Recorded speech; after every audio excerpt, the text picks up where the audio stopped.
지난주에는 제가 설교를 마무리하면서 세장 이야기를 했습니다. 철없는 소년의 장난에서 죽을 수밖에 없는 새였지만 그 길을 지나가던 찰스 스펄전 목사님의 도움을 통해서 그 새가 자유함을 받았던 얘기를 했는데요.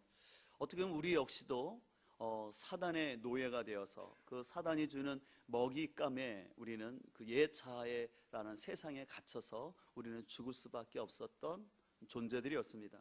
그러나 우리는 값싼 은혜가 아니라 예수님의 값비싼 은혜로 인하여서 우리는 죄에서 구원받고 또한 심판과 사단의 올무에서 우리는 새처럼 자유로운 줄 믿습니다.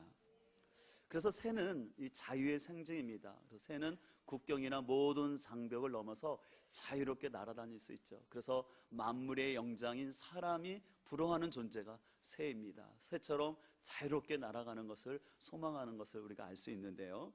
근데 이 새는요, 자유롭게 날아다니지만 실은 그들 안에도 무리로 지어 다닐 때는 세 가지의 행동 법칙이 있다고 합니다. 그 첫 번째 법칙은 뭐냐면 가까이 있는 새가 많은 쪽으로 이동을 한다라는 것입니다.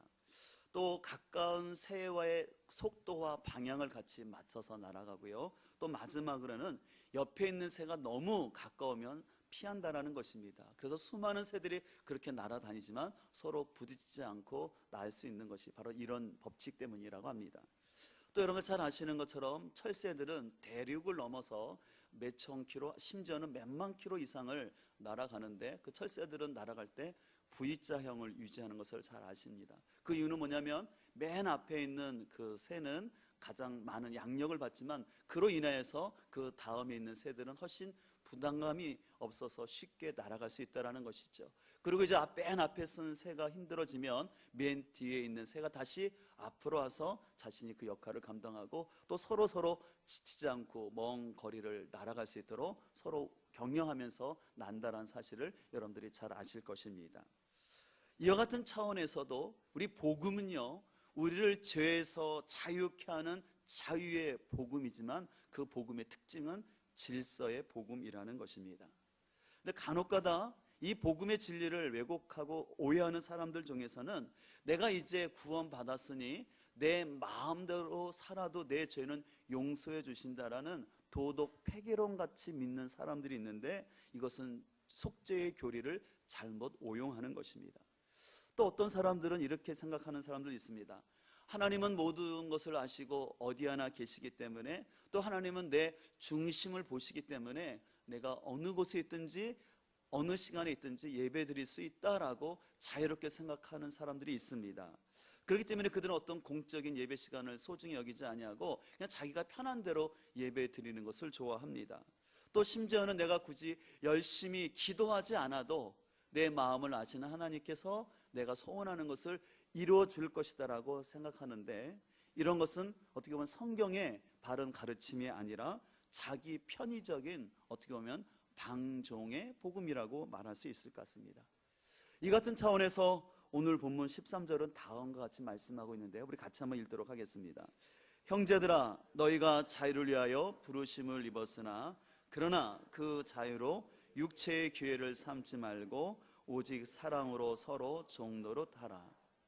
우리 갈라디아서를 우리가 지금 보고 있는데요. 이 갈라디아서의 별명은 자유의 서신, 자유의 대헌장이라는 말이 있듯이 6장까지 기록된 이 갈라디아서에서요, 자유라는 단어가 9번씩이나 반복되고 있습니다.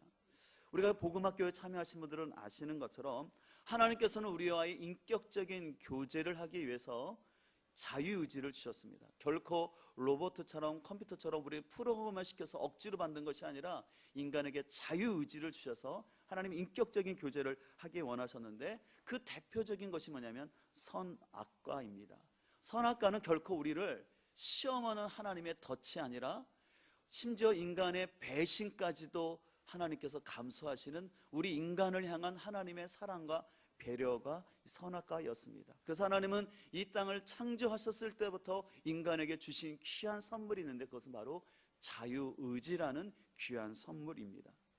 그러나 안타깝게도 여러분들 아시는 것처럼 아담으로 대표되는 우리 인간은 하나님께서 주신 이 자유의지를 가지고 오히려 하나님을 거역하면서 자기 마음대로 살아가는 것이 행복이라고 생각하면서 하나님을 떠났지만 오히려 그것은 행복이 아니라 사단의 종이 되었습니다.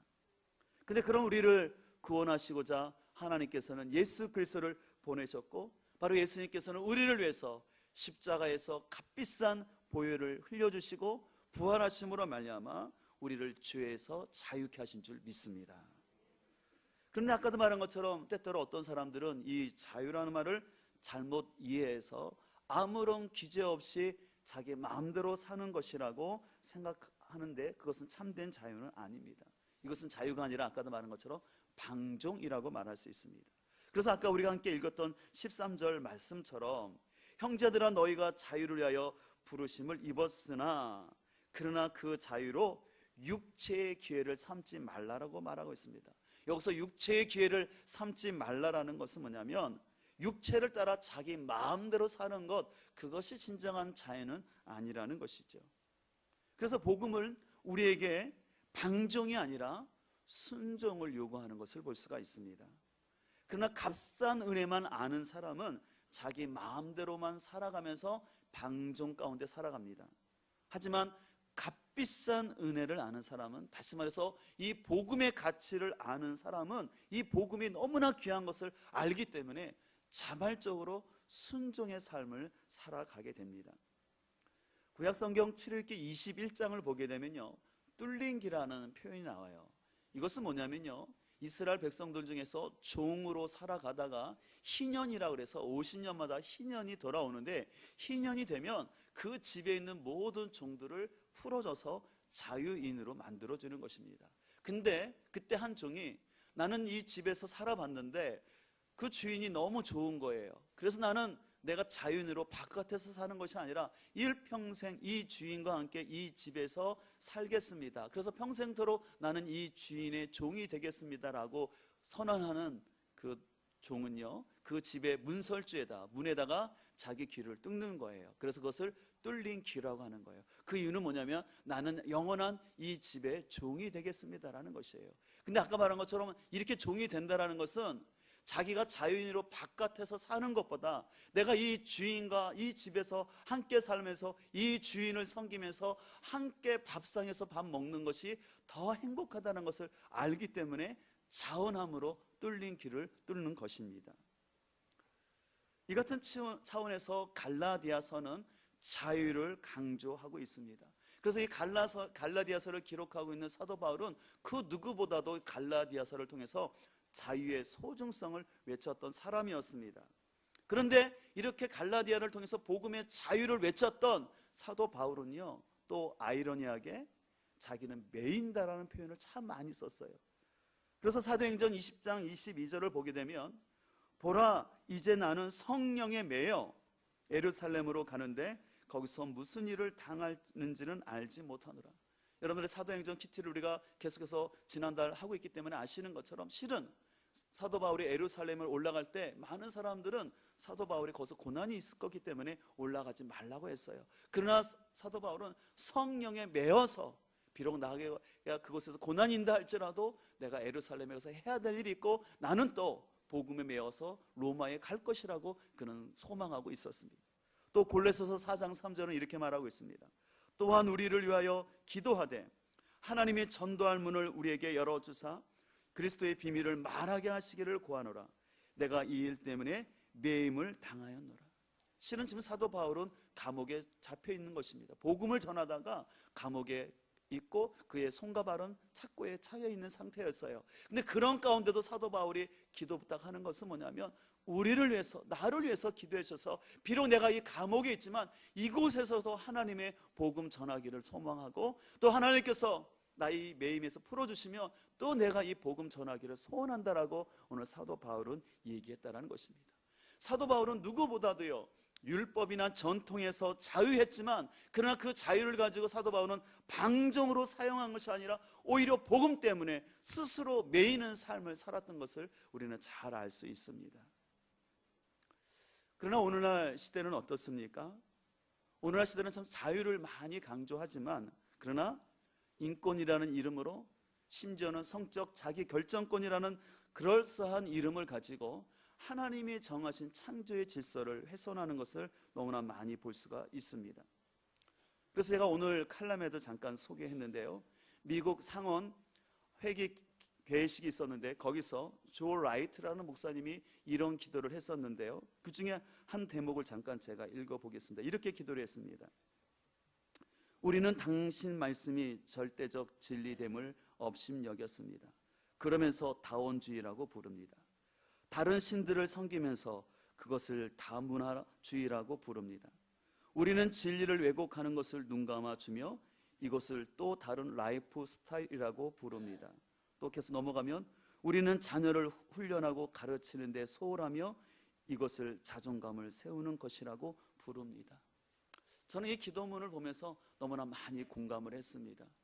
요즘 우리 사회에서 점점 동성애가 이슈가 될 텐데, 이 동성애를 주장하는 사람들은 마치 자신들이 무슨 성적 소수자, 피해자인 것처럼 얘기를 하면서 자신들의 그 쾌락을 위해서 자신들뿐만 아니라 이것을 헌법적으로 자신들을 절대 비난하지 못하도록, 그래서 어떤 혐오자라는 그런 표현을 못 쓰도록 해서 교회가 이 동성애에 대해서 아무 말도 하지 못하도록 그런 말을 하는 목회자나 교회는 감옥에 가게끔 그들은 법개정을 하고 있습니다. 자신들이 동성애를 즐길 뿐만 아니라 그것을 정지하지 못하도록 아예 교회의 입을 닫으려 하고 있는 이런 현실을 볼 수가 있습니다. 이것은 동성애자들뿐만 아닌 것 같습니다. 실은 우리가 주변에서 많이 보지만, 우리가 식당에서 보게 되면 질서를 지켜야 되고 부모님께 순종해야 될 아이들이 어떻습니까? 그냥 아이들이 막 식당을 뛰어다니면서 손님들에게 불편하게 해요. 그럼에도 불구하고 부모님들은 타치는 안 합니다. 왜 그래요? 우리 아이의 자존감을 세우기 위해서 야단을 치지 않습니다. 그래서 우리가 다 공감하는 것이지만 그것은 결코 자유가 아니라 무질서입니다. 우린 무질서와 자유를 잘 분별해야 될 줄 믿습니다.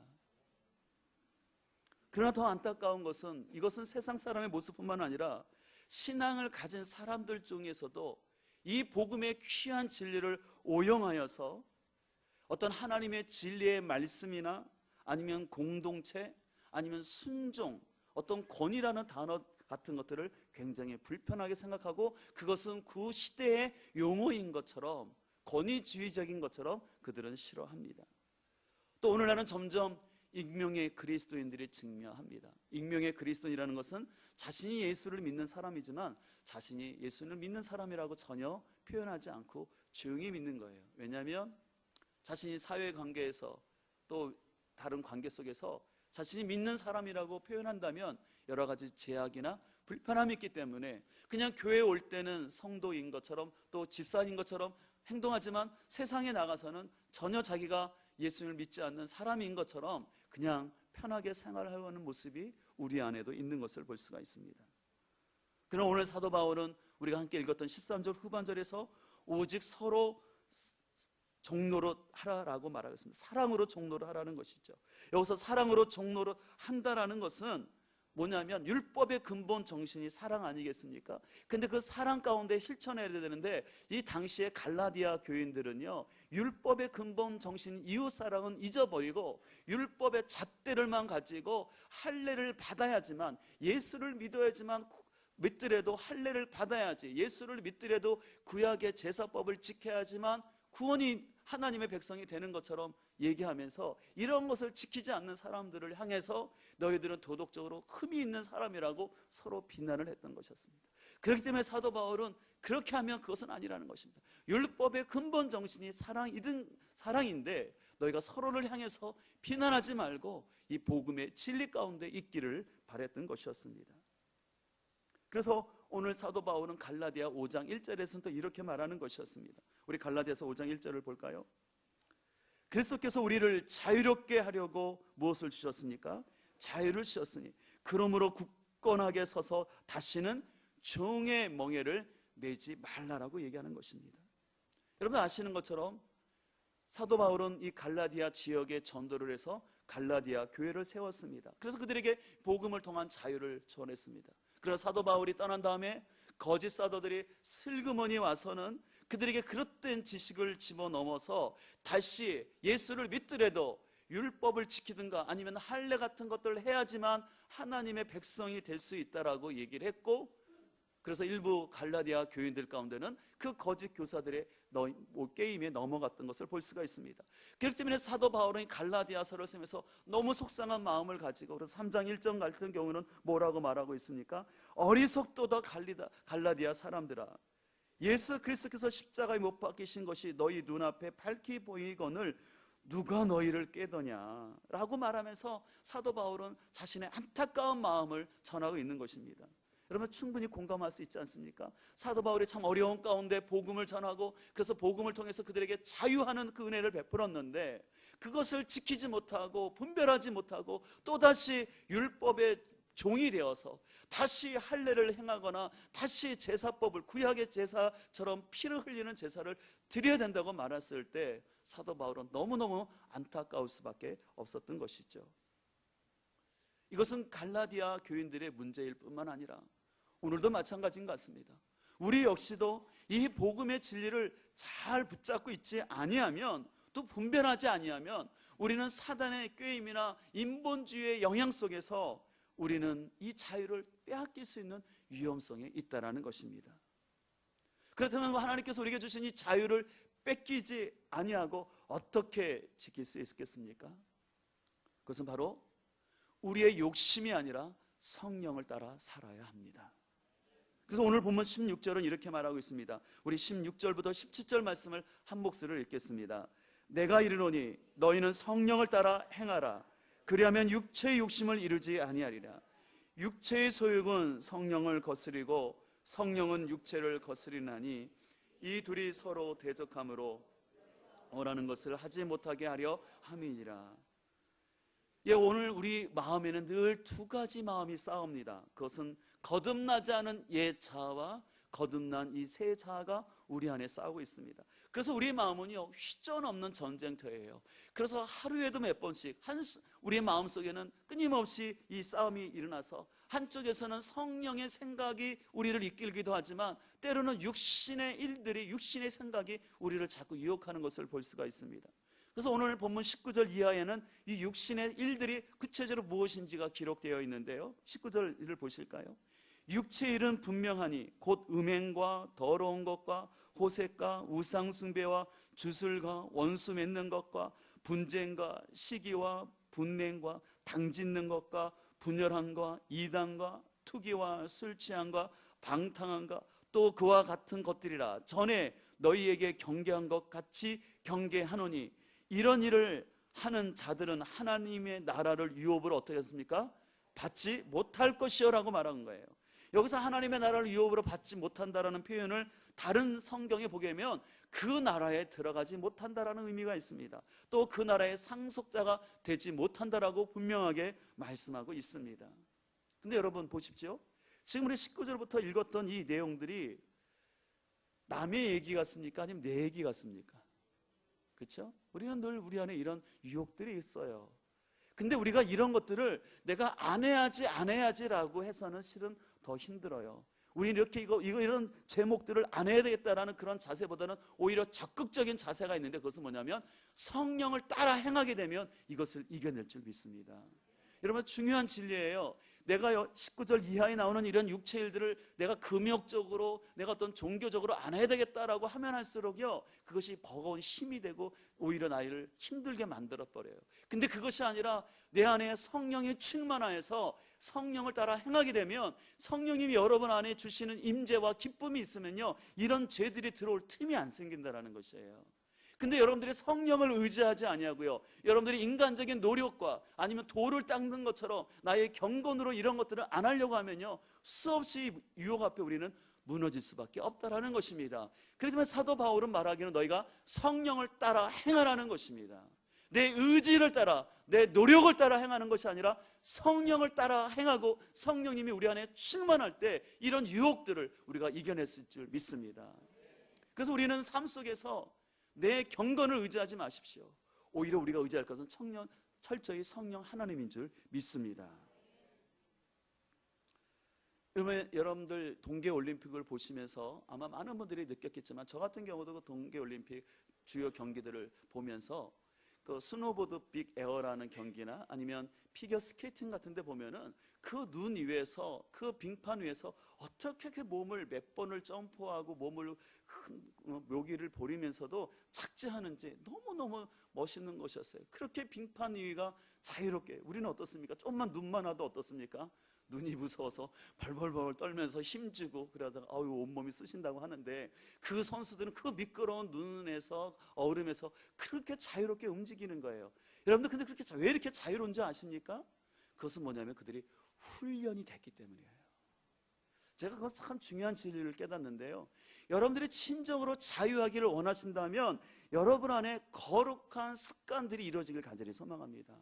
그래서 거룩한 습관들이 훈련되어질 때 그 훈련이 오히려 그 사람을 자유함을 준다는 것입니다. 그래서 메달을 따는 높은 점수를 받는 선수들은 그만큼 훈련이 되었기 때문에 보는 사람으로 하여금 감동을 주고 와, 멋있다라는 느낌을 주는 것입니다. 근데 훈련이 제대로 되지 않은 사람은 뭔가 어설퍼요. 그러다 보니까 역시 넘어지게 되는 것이죠. 마찬가지로 우리의 영적인 삶에서도요, 우리가 계속해서 이 경건의 훈련도 이루어지게 되면 그 삶은 굳어지고 경직되는 것이 아니라 경건의 삶이 오히려 그에게 자유로움을 준다는 것입니다. 우리는 자꾸 오해하면 신앙생활을 내가 어떤 도덕주의자가 되는 것처럼 뭘 하고 안 하고라는 딱딱해진 사람이라 생각하는데, 아니에요. 진정한 경건은요, 경건의 연습이 우리를 자유롭게 한다는 것이에요. 이번에 우리가 복음학교를 사기째 하는데, 이번에 특별히 사기를 하면서 제가 강조했던 것은 뭐냐면, 우리가 옛 자아를 죽인다고 하는데 이 옛 자아를 죽이고 자기를 부인한다는 것은 결코 추상적이거나 이론적이거나 아니면 마음의 다짐이 아니라고 했어요. 옛 자아를 죽이기 위해서는 우리 삶 가운데 거룩한 습관이 있어야 한다고 말씀을 드렸습니다. 그 대표적인 것이 뭡니까? 우리는 공적 예배를 소중히 여기고 출석하는 것입니다. 두 번째로는 정기적으로 규칙적으로 하나님 앞에 기도하는 시간을 갖는 것입니다. 또 한 가지는 나의 삶의 주인이 하나님인 것을 고백하면서 정기적인 헌금을 드리는 생활을 할 때 오히려 거기서 우리는 물질에서 자유함을 누리게 되는 것을 제가 말씀을 드렸습니다. 혹시 여러분 중에서 제가 지금 말씀드렸던 이런 것들이 어떤 공적 예배를 출석하거나 아니면 기도를 해야 된다거나 아니면 하나님께 헌금을 드린다라는 이것이 자신의 자유를 제한하고 또 종교적 부담감이라고 느껴진다면 아직까지 실은 여러분들 안에 이 복음의 깊은 맛, 이 복음의 자유를 못 봐서 그런 거예요. 그러나 진정으로 진리를 알게 되고 이 진리 안에서 자유케 된 사람은 예배드림이 부담이 아니라 이 예배가 더 기다리고 하나님의 축복인 줄 믿습니다. 그래서 제가 그런 표현 드리지 않습니까? 우리가 안식일을 지키는 것이 아니라 안식이 우리를 지켜준다. 내가 억지로 주일을 지키는 것 같지만 내가 오히려 이 주일 예배를 드림으로 인해서 이 주일이 우리를 지켜주시고 하나님 우리를 은혜 가운데 붙잡아 준 줄 믿습니다. 그런 의미에서 여러분들 자유라는 단어를, 영어 단어는 두 단어로 표현하고 있는데요, 프리덤과 리버티라는 두 단어가 있어요. 이 프리덤과 리버티는 조금 다른 의미가 있어요. 거의 비슷하지만 이 프리덤은 뭐냐면 어떤 것에도 제한되지 아니하고 자기 마음대로 하는 것이 프리덤입니다. 이에 반해서 리버티는 뭐냐면 무엇으로부터 해방되다라는 의미가 있어요. 그런 의미에서 갈라디아서의 자유의 개념은 뭐냐면 리버티입니다. 어떤 것을 대하지 않고 내 마음대로 한다는 것이 아니라 죄의 속박으로부터 해방되는 것이에요. 율법의 속박으로부터 자유함 받는 것이 이 갈라디아서에서 말씀하시는 자유의 개념입니다. 그렇기 때문에 여러분들이 진정으로 자유하기를 원하십니까? 그렇다면 여러분들이 더욱더 복음 안에 거할 수 있기를 간절히 소망합니다. 또 이미 복음 안에 거하고 계신 성도님들이라면 여러분의 삶 가운데 계속해서 거룩한 규칙들이 훈련이 되길 소망합니다. 훈련될수록, 그래서 전문가가 될수록 자유하다는 것을 기억하십시오. 인디안 부럭에서 바자회가 열렸습니다. 그래서 모두가 자신이 팔고 싶은 물건들을 와서 팔고 있었는데 한 농부가 메추라기 떼를 데리고 왔어요. 그래서 메추라기 떼를 데리고 왔더니 어떻게 했냐면 어떤 긴 막대를 세우고 새로 된 원형 같은 것을 세운 다음에 거기 줄을 매가지고 메추라기 발에 다 묶는 것이었습니다. 다 묶고 난 다음에 툭 치니까 이 메추라기들이요, 그 물레방아 돌듯이 빙빙빙 도는 것이었어요. 근데 그 메추라기들이 이렇게 도는데 너무 힘없이 그냥 돌고 있는 것이었어요. 그 모습을 보고 있던 어떤 사람이 그 생명을 굉장히 소중히 여기는 사람인데 안타까운 마음을 가지고 내가 저걸 좀 풀어줘야 될 마음을 가지고 그 농부에게 그 얼마냐고, 그래서 그 돈을 주고 그걸 다 샀습니다. 그걸 다 샀어요. 그러니까 농부 입장에서는 이게 웬일인가 싶었죠. 그래서 자신의 기구랑 같이 다 주려고 했어요. 근데 그 사람이 그러는 거예요. 그리고 그 기구 필요 없고요, 그 줄들을 다 끊으라는 것입니다. 그래요? 이거 끊으면 이거 못 쓸 텐데요? 아, 괜찮다고 끊으라고. 그래서 메추라기의 끈을 다 풀어줬습니다. 그럼 여러분 어떻게 된지 아십니까? 메추라기들이 날아가야 되는데 안 날고 또 이렇게 빙빙빙 도는 것이었어요. 그 모습을 본 그거 산 사람이 안타까워서 그들을 강제적으로 날게 하려고 이렇게 몰았어요. 날게 했어요. 그들이 푸드득 그들이 잘 날더니 또 다른 저쪽에 모이더니 거기서 또 대형을 일어서 또 도는 것이었습니다. 저는 이 이야기를 생각해 보면서 우리 역시도 죄에서 자유케 되었고 용서함 받아서 하나님의 자녀가 되었다 할지라도요, 과거의 생각과 습관이 바뀌지 않으면 또 우리는 다시 과거의 패턴으로 돌아간다는 것입니다. 우리가 복음으로 인해서 하나님의 자녀가 되는 것, 깨닫는 것도 참 중요한데요, 우리는 그 가운데 거기서만 머물러 있는 것이 아니라 하나님께서 우리에게 성령을 통해서 말씀하시는 대로 우리가 거룩한 습관이 만들어지기를 소망합니다. 그래서 성령 안에서 거룩한 습관이 만들어지면 그것이 우리에게 오히려 자유함을 준다는 것이에요.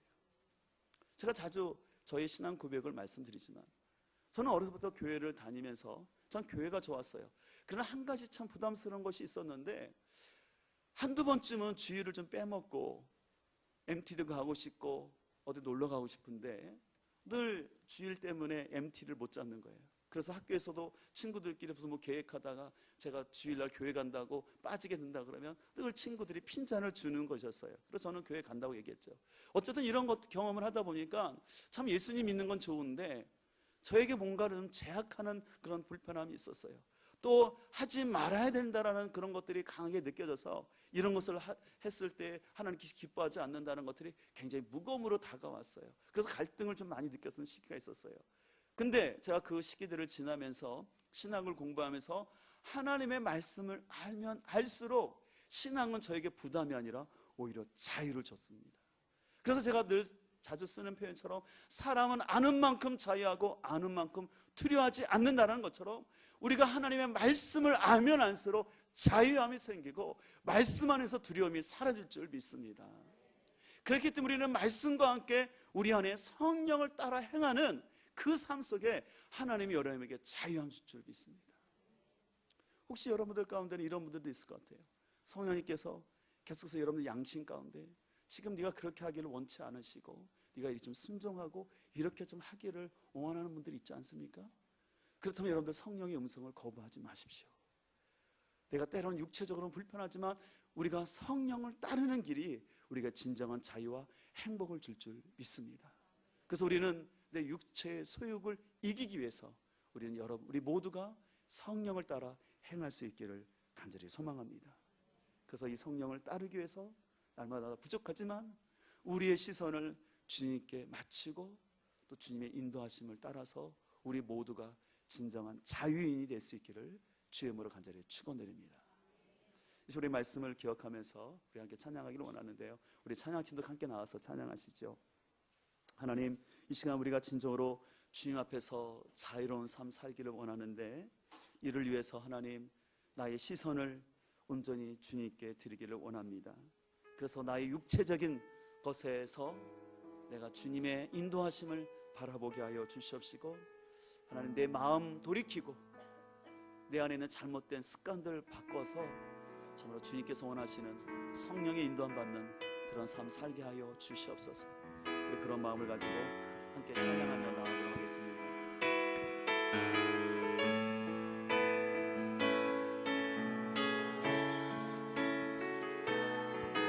내게로부터 눈을 들어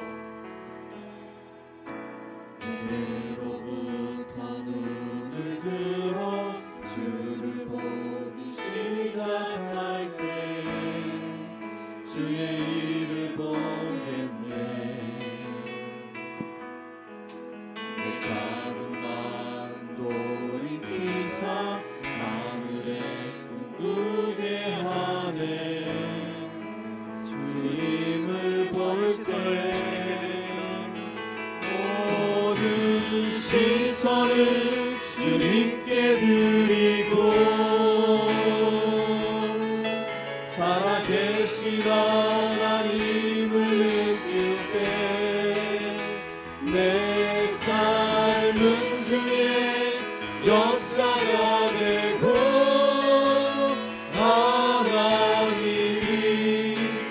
일하기 시작. 성령의 나를 변화시켜 성령이 나를 변화시켜 모든 두려움 사라질 때 주의 일을 보겠네. 황폐한 땅 한가운데서 주님 마음 알게 되리. 주님을 볼 때 모든 시선을 주님께 드리고 전능하신 하나님을 느낄 때 세상은 주의 나라가 되고 하나님이 손을 들고 일하기 모든 시선을 시작하네. 모든 시선을 주님께 드리고 살아계신 하나님을 느낄 때 세상은 주의 역사가 되고 하나님이 나의 모든 시선을 주님께 모든 시선을 주님께 드리고 전능하신 하나님을 느낄 때 세상은 주의 나라가 되고 하나님이 일하기 시작하네. 작은 목소리로 모든 시선을 시선을 주님께 드리고 전능하신 하나님을 느낄 때 세상은 주의 나라가 되고 하나님이 일하기 시작하네. 우리 이 시간 함께 기도하며 나가도록 하겠습니다. 여러분은 여러분의 삶이 육체의 일을 따라서 살지는 않은지요? 여러분은 진정 주님을 믿는다 하면서 성령을 따라 살고 있습니까? 오늘 말씀 가운데 여러분이 내려야 될 육체에 있다면, 일이 있다면 주님 나의 힘으로 할 수 없사오니 성령 내 안에 충만히 역사하여 주사 하나님 기뻐하지 않는 육체의 일들을 내려놓게 하여 주옵소서. 오직 내 안에 성령의 기름 부음을 더 풍성해 주셔서 진리 안에서의 자유함이 무엇인지를 알게 하여 주옵소서. 신앙생활이 나를 구속하고 엇박하는 것이 아니라 나에게 참된 자유 주신다는 것을 믿게 하여 주시옵시고 나에게 주여 성령의 충만함을 주시옵소서. 그래서 복음 안에서 진정한 자유의 기쁨을 가지고 살아가게 하여 주시옵소서. 우리 그런 마음을 가지고 함께 기도하며 나가도록 하겠습니다.